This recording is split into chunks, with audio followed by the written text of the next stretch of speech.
Bem, galera, hoje a gente vai trabalhar a estequiometria, para tanto, vamos iniciar uma revisãozinha rápida de balanceamento das equações. Lembrando, a equação química é aquilo que vai representar nossas reações químicas. Temos algumas regras, gente. Essas regras que a gente determina são regras práticas. Não necessariamente você vai obedecer, mas elas facilitam na hora do balanceamento. Olha, vamos pegar aqui 4 regrinhas básicas. A primeira diz o seguinte: raciocinar com um elemento que aparece uma vez no primeiro e no segundo membro, ou seja, aquele elemento químico que não se repete. Segundo, preferir o elemento que possua o índice maior, lembrando que o índice é aquele númerozinho de baixo, certo? Terceiro, escolher desse elemento, vamos transpor os índices de um membro a outro. Então, essa parte aí, aqui na prática, a gente vê. E o último passo, fazer isso com os demais elementos químicos, até que a gente consiga balancear. Então, vamos pegar aqui um exemplo dessa equação aqui. A gente vai ter o alumínio, temos aqui o alumínio sólido com o gás oxigênio, e ele nos deu o óxido de alumínio. Esse óxido de alumínio, produzido a partir desse metal e desse gás, ele tem que ter a mesma quantidade aqui antes, nos reagentes, e depois, obedecendo assim, então, algumas leis, as leis ponderais aí, lembrando de Lavoisier. Veja, eu tenho apenas um alumínio nos reagentes e 2 alumínios nos produtos. Então, o que é que eu devo fazer? Eu tenho que ter 2 aqui também. Esse 2 aqui, esse númerozinho de baixo, a gente chama ele de índice. O índice, ele indica a quantidade de átomos de cada elemento químico. Para balancear, a gente vai pegar o índice e vai transpor ele para frente do elemento químico. Então, eu vou pegar esse índice 2 e colocar aqui. Veja, os 2 elementos aparecem apenas uma vez, tanto o alumínio quanto o oxigênio. Ele diz preferir o átomo que tiver o maior índice. Então, eu poderia preferir o oxigênio, sem problema. Mas vejam, nesse caso aqui, tanto faz, certo? Os elementos são na mesma situação. Aí veja, já coloquei 2 aqui. Esse 2 eu chamo ele de coeficiente estequiométrico. Ele multiplica todo átomo ou molécula que ele estiver diante. Então, 2 vezes 1, 2. Balanceio o alumínio. Agora, o oxigênio, o que é que eu vou fazer com o oxigênio? O oxigênio, eu tenho 2 aqui e 3 aqui. Fazer o quê? Vamos pegar o índice dele e trazer aqui para frente. E também pegar o índice desse e trazer aqui para frente. Então, a gente vai fazer o seguinte, ó. A gente vai fazer essa transposição dos índices. O índice 3 vem para cá. E nesse caso, ele se transforma em coeficiente estequiométrico. Então, coeficiente 3. O 2 daqui vem para frente dessa molécula e se transforma, certo?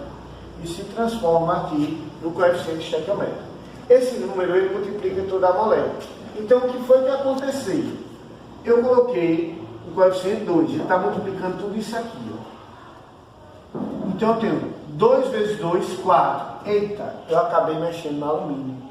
Então, se aqui eu tenho 4, aqui eu obrigatoriamente tenho que ter 4, não é mais 2. São 4. Agora eu balanceei o alumínio, está correto. Vamos ao oxigênio. 3 vezes 2, 6. 2 vezes 3, 6. Também balanceei. Então, essa equação química ela está balanceada. O primeiro passo para a gente trabalhar com estequiometria é justamente esse balanceamento. Agora, a gente vai pegar um exemplo para podermos determinar o que a gente realmente chama de coeficiente estequiométrico, o que a gente chama de estequiometria. Então, vou pegar aqui um exemplo. Primeiramente, vamos trabalhar quando o dado e a pergunta são expressos em massas. Vamos observar o seguinte. Eu quero calcular a massa de óxido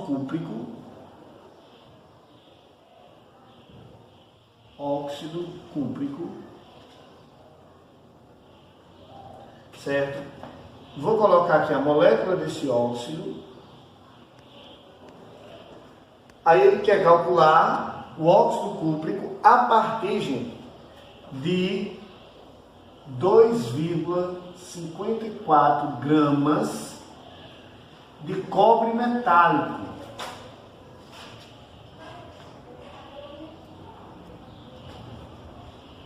O cobre metálico é o Cu, tá certo?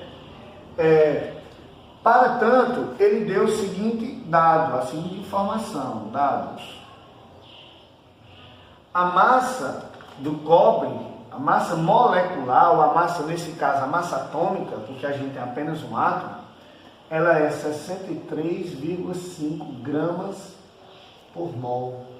Foi dado também a massa do óxido cúprico. Essa massa do óxido cúprico, ela é igual, certo, a 79,5 unidade gramas por mol. Veja, aqui a gente está falando de massa atômica ou massa molecular, que é a massa que um átomo sozinho ele tem em 1 mol. Se for uma molécula, no caso dessa, o óxido cúprico, é a massa que eu tenho dessa molécula em 1 mol. Lembrando, 1 mol é aquela unidadezinha da química que a gente utiliza na pesagem, na medição da massa, né, de átomos. A equação, gente, foi a seguinte. Ele disse que eu tinha Cu mais O2 formando o CuO. Olha, vamos observar o seguinte, eu tenho um cobre aqui e um aqui, beleza? Mas eu tenho 2 oxigênios aqui e um aqui. O que é que eu tenho que fazer? Eu pego e coloco o índice dele aqui para frente. Porque se eu tenho 2 aqui, eu tenho que ter 2 aqui de oxigênio. Então, eu coloquei 2 vezes 1, 2, balanceado o oxigênio. Mas aí eu acabei, ó, tendo o seguinte, 2 vezes 1, 2. Então eu acabei tendo 2. Como a gente quer saber em massa, a relação que a gente faz é uma relação de massa molar. Então eu vou relacionar o seguinte, o óxido cúprico, ele quer saber essa substância, certo? O óxido cúprico de 2,54 gramas de cobre metálico. Então ele quer saber o cobre metálico com relação ao óxido. Quanto é o cobre metálico? A massa molar dele é quanto? É 63,5. Só que eu tenho quantos átomos? Eu tenho 2. Então esse número, ele obrigatoriamente tem que ser multiplicado por esse, que é o coeficiente estequiométrico. E ele quer saber o óxido cúprico. Qual é a massa molecular do óxido? 79,5. E eu tenho quantas moléculas? Eu também tenho 2, então eu tenho que multiplicar por 3. Sempre, gente, quando dado e pergunta é feito em massa, a gente vai primeiro relacionar massa molar e massa molar. Aí depois a gente parte para a pergunta. Ele me diz que eu não tenho essa massa aqui, isso aqui é a massa de um mol. Ele me diz que a massa que eu tenho para reagir são 2,54 gramas de cobre. Então, 2,54 gramas vai dar quanto? Eu não sei. Na matemática a gente chama isso de X. O que é que eu vou fazer então? Eu vou fazer o processozinho de meios por extremos. Olha, 2 vezes 63,5 vezes X dá 2 vezes 63,5 vezes X. Eu posso multiplicar isso aqui, galera. Eu posso fazer direto. Eu coloquei dessa forma, mas a gente pode já fazer direto. Então, o que é que eu posso fazer? Vamos colocar isso aqui direto. 2 vezes 63,5 dá 127. 127 vezes x, 127x. É igual a 2,54 vezes 2 vezes 79,75. O que é que a gente faz? Você pode fazer assim, para não se confundir. 2,54 vezes, aí vamos multiplicar 2 vezes 79,5.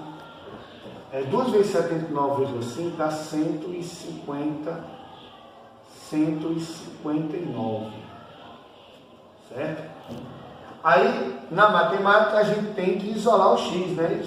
Isolamos o x, O que está do outro lado da igualdade vai permanecer. Então, vou permanecer com esse cálculo. Posso realizá-lo agora ou não, é a critério de cada um. O que estava antes, do outro lado, estava multiplicando, passou-se dividindo. O que é que eu vou fazer? Multiplico esse por esse e divido por isso. Quando a gente realiza esse cálculozinho básico, a gente vai chegar a 3,18 gramas. Certo? 3,18 gramas de quê? A gente não queria saber óxido cúprico, então 3,18 gramas de CuO, ou seja, de óxido cúprico. Resolvi meu probleminha. Isso, lembrando, pergunta e dados são feitos com relação à massa.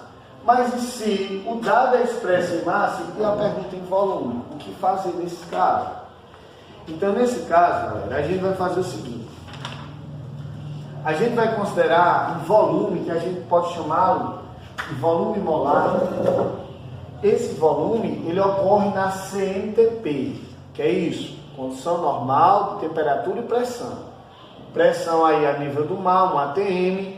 A temperatura a gente considera como na CNTP como 0 graus Celsius, variando aí até 20 graus Celsius, certo? Nesse caso aqui, a gente tem o seguinte, o volume molar são 22,4 litros para cada mol. Então, esse é o volume ocupado por um gás, tá certo? O volume ocupado por um gás nessas condições. Então, para um mol, para uma molécula, eu sempre terei esse volume, tá certo? Aí veja, vamos pegar o exemplo.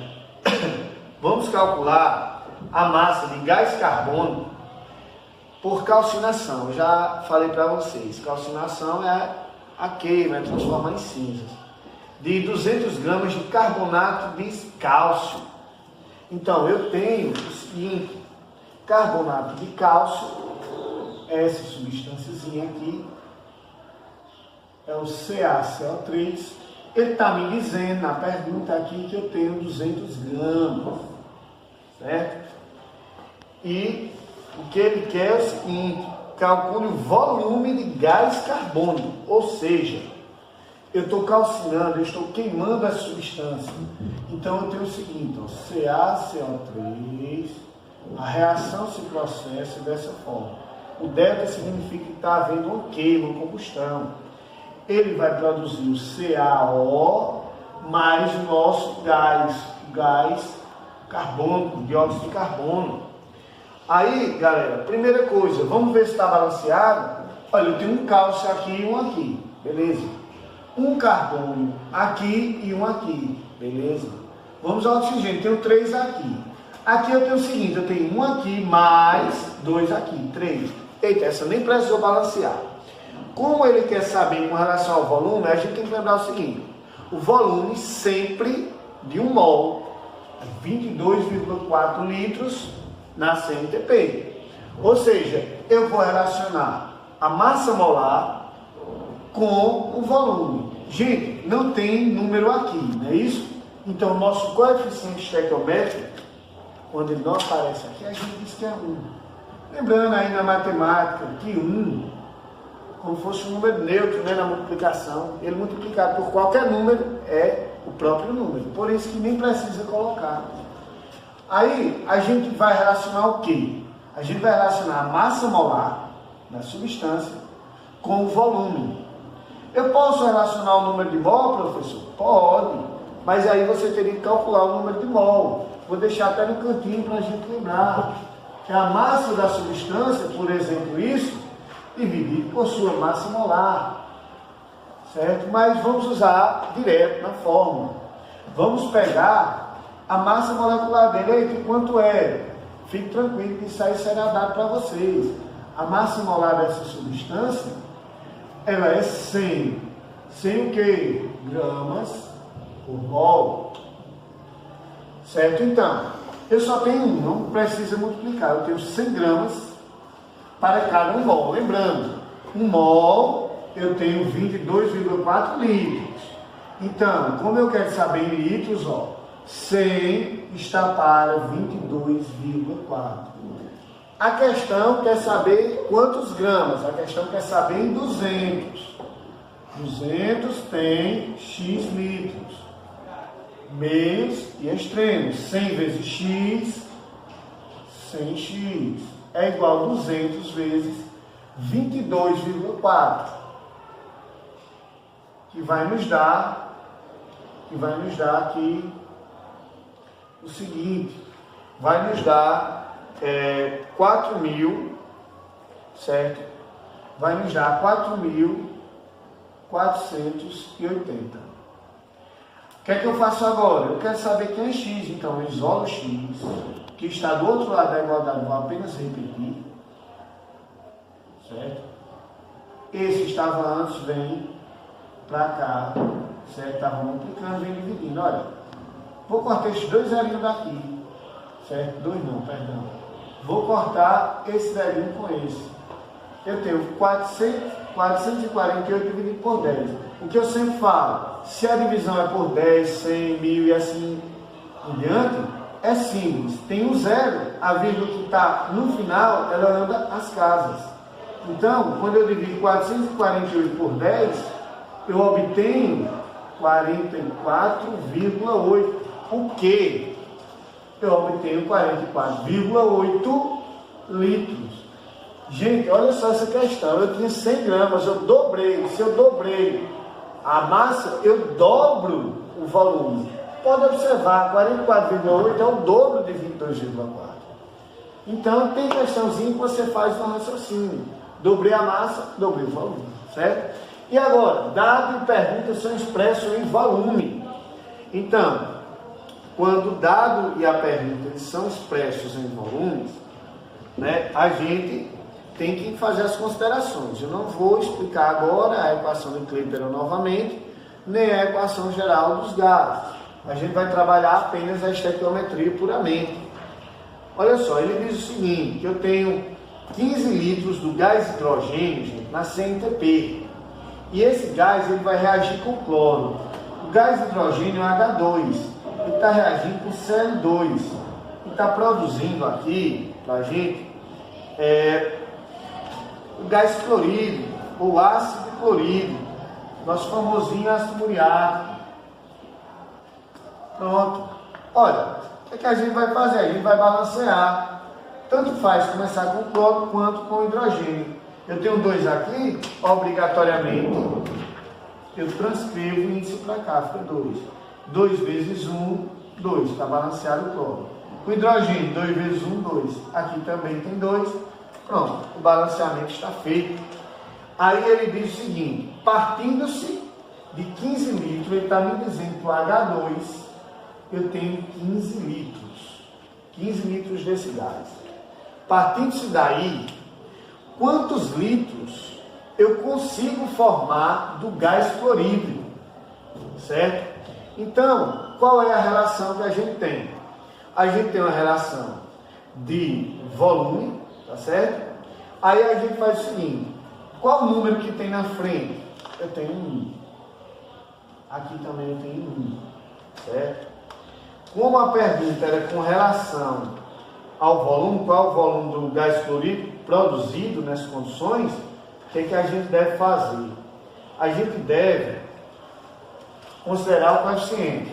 Eu tenho mol, né? Então, eu tenho aqui, eu posso dizer que eu tenho a relação de 1, e aqui, 1 vai produzir quanto? 1 vai produzir 2.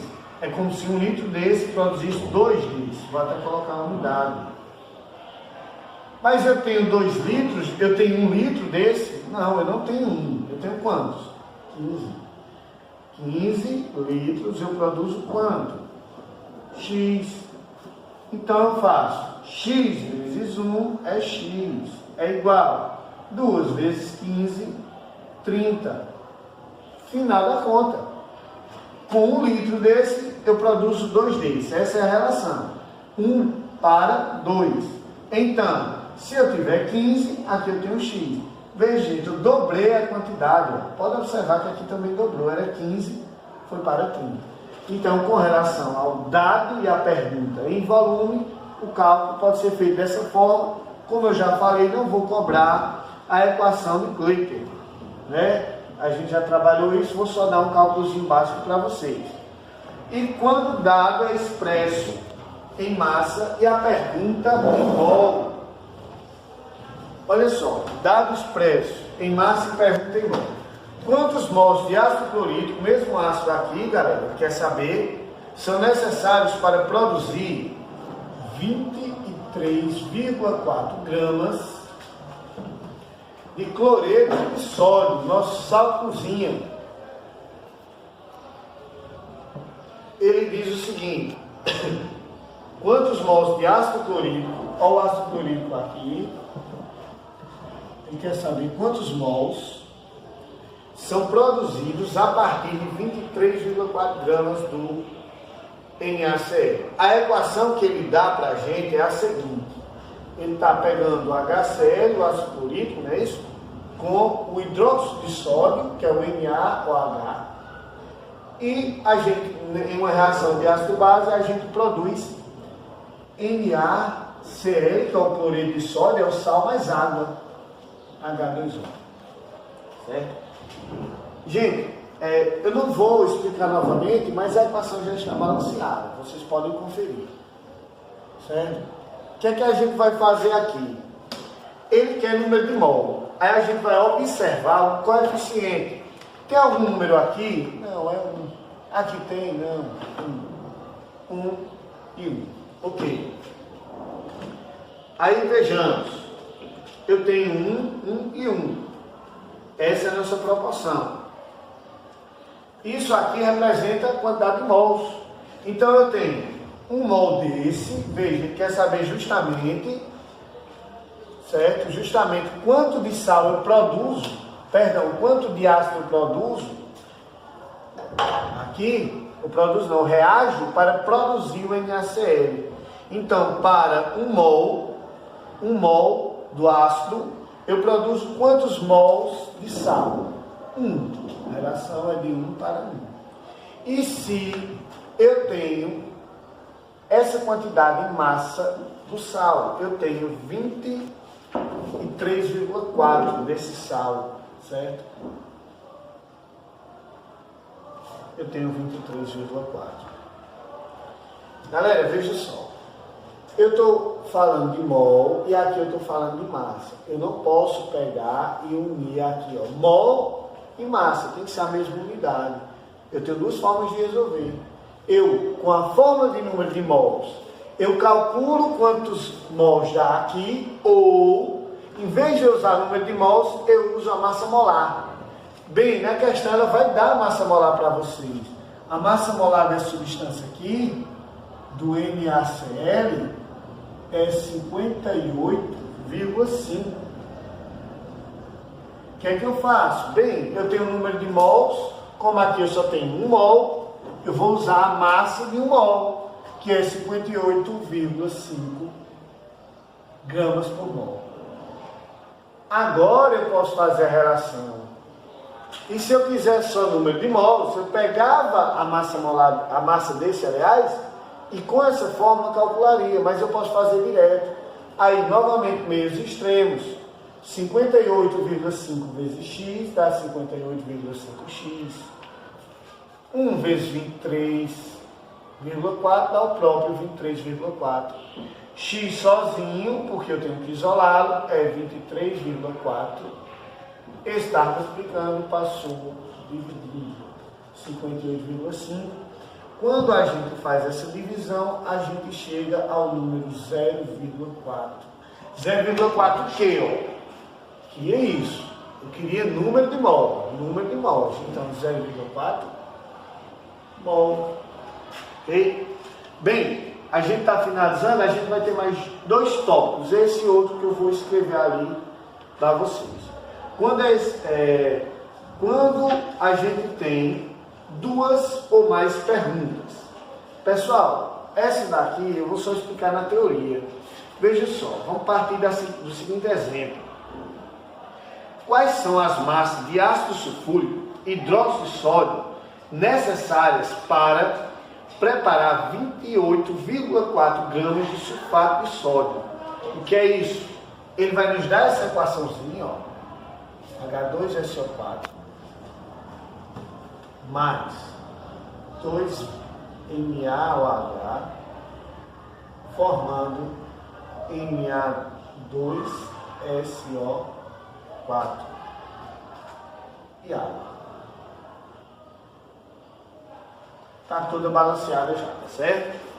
Aí ele pergunta qual a massa de ácido sulfúrico. O jeito de ácido sulfúrico é esse, H2SO4.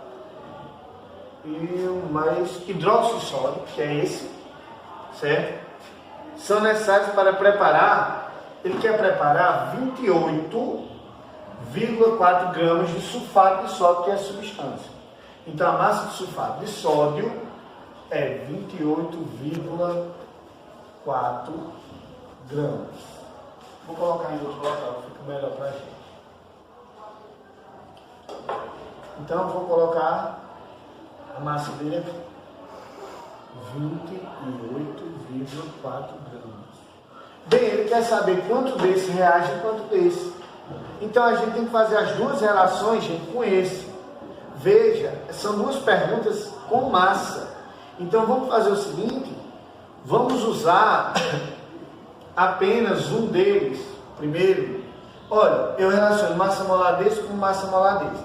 A questão vai nos dizer que a massa molar desse é 40. Lembrando que tem o 2, então tem que multiplicar. E que a massa molar do sulfato de sódio, ela é 142. Não tem por que multiplicar, porque aqui é apenas 1. 142. Bem, ele quer saber em 28,4. Eu consigo produzir quanto? X. Então, meios e extremos. X vezes 142 dá 142x. É igual. 2 vezes 40 dá 80. E 80 vezes 28,4. O que é que a gente faz? Isola o x, repete o que está depois da igualdade. O que estava multiplicando passou-se dividindo. Multiplica-se esse por esse e depois divide por 142. A gente vai chegar a 16. Vai chegar a 16 gramas. De quem? Olha, eu quero saber. Agora eu quero saber de NaOH, então. NaOH. Certo. Ele queria saber duas. Ele queria saber desse e desse. O que é que eu faço? Agora, do mesmo jeito que eu fiz esse cálculo para esse, eu vou fazer para esse. Eu relaciono a massa molar desse com essa massa molar. Certo? E relaciono a massa desse com X. E repito o cálculo. Certo? Então essa eu não vou repetir mais. É apenas isso. E a outra, galera, que o outro tópico que eu falei, eu vou só falar por alto para vocês. É o seguinte, e quando a gente tem substâncias que são impuras ou substâncias que têm um excesso, vou dar um exemplo. Você vai, geralmente, no laboratório, você não encontra a substância 100%. Você encontra ela em uma determinada quantidade de matéria. Lembra que a gente estudou o título, a gente estudou a parte de soluções, fizemos uma prática. Lá no laboratório vocês podem ver que, por exemplo, o ácido clorídrico que a gente dispõe é 33%. Quer dizer o quê? Quer dizer que de ácido, de fato, eu só tenho 33%, eu não tenho ele todo. São substâncias impuras, misturadas. Então, nesse caso, a gente tem que fazer um cálculo matemático. Bem, eu tenho que fazer a relaçãozinha de porcentagem. 100% está para tantos, 33% está para X. Então, a gente tem que fazer esse cálculo. Eu não vou cobrar muito isso, por isso que eu nem vou explicar. E outra, eu vou apenas pedir a definição. Agente em excesso e agente limitante. O que é isso? Duas substâncias reagem, mas nem sempre acontece o que a gente vê aqui. Nem sempre essa quantidade reage toda. Pode ter uma sobra. Eu posso pegar e unir duas substâncias e sobrar. É o exemplo que eu falei, ó. Vamos diluir aí, vamos dizer que para um copo de água, eu consigo diluir 2 colheres pequenas de açúcar. Apenas 2, não mais. Se eu colocar 3, o que é que acontece? Uma delas vai decantar, ou seja, vai descer para o fundo do copo. Ela é o excesso. Aqui, nessas equações, a gente pode ter uma substância que seja em excesso. Vamos dizer, se aqui dissolve 200, só 200. Se eu colocasse 300, iria sobrar 100. Essa sobra a gente chama de reagente em excesso. O outro, que é em menor quantidade, a gente chama de reagente limitante.